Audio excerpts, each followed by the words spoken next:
Welcome to The Explainer. Today we're going to dive into one of the biggest questions out there. What is the self? And maybe even more importantly, how do we win those constant arguments that seem to be happening inside our own heads? All right, let's just jump right in with a question I'm pretty sure everyone can relate to. I mean, you know that feeling, right? One part of you wants to jump out of bed and crush the day, and the other, well, it just really wants to hit the snooze button. One part of you says, speak up in that meeting, while the other one is screaming, no, stay quiet. So what's actually going on there?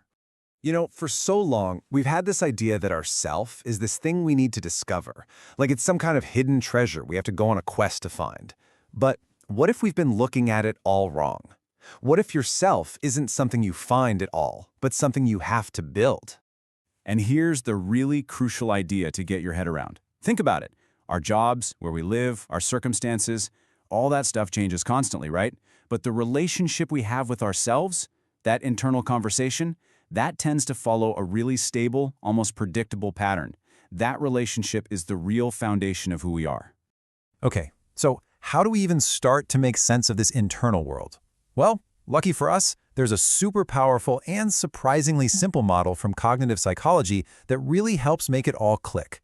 This is what's called the cognitive triangle. And what it shows us is that our thoughts, our feelings, and our actions, they aren't three separate things living on their own islands. No, they're all deeply, deeply connected. It's like a system where if you push on one corner, the other two can't help but move. It creates this ripple effect. Which, of course, leads to a really interesting question. If they're all influencing each other, is one of them in charge? Is there one corner of this triangle that holds more sway? That kind of acts like the rudder on a ship, steering the other two? Well, after decades of research and, real-world therapy, the answer is pretty clear. It's our thoughts. Think about it. Emotions can be a total roller coaster, right? And our behaviors can change depending on who we're with. But our deep-seated patterns of thinking, they are remarkably stable. They're like the anchor point that ends up directing how we feel and what we do. And this example just illustrates that power so perfectly.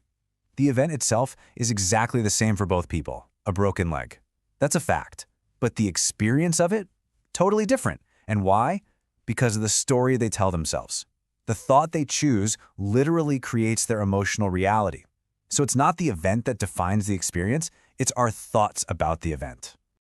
And this power of thought, this ability to frame the exact same situation in two totally opposite ways, well, that brings us right back to that inner argument we started with. That feeling of being pulled in two directions, it's not just random noise in your head. It's a real conflict, a battle between two very different parts of you. So let's meet the two main characters in this internal drama. First up, you've got the knowing self. Think of this as your inner critic or your personal historian. It's the part that's always looking backward, bringing up old failures, and telling you stories based on your past. And on the other side, you've got the lived self.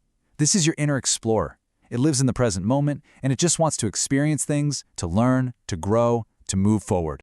And this is the voice of that knowing self. It often sounds like it's trying to protect you, right? But really, all it's doing is repeating an old familiar script. It uses your past to predict your future. And in doing so, it locks you into these old identities and basically stops you from ever trying anything new. And you see this internal battle playing out everywhere.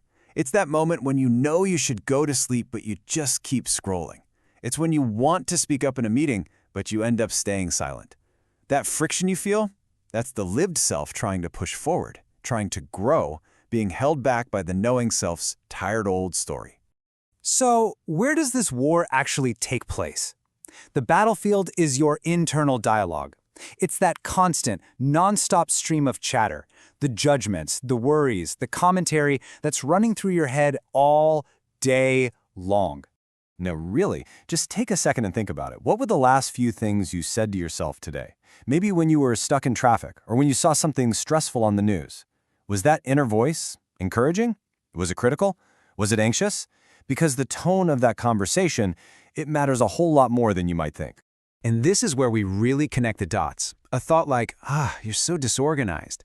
It doesn't just hang out in your head as a thought, no way. It directly creates the feeling of guilt. It creates the physical sensation of stress in your body.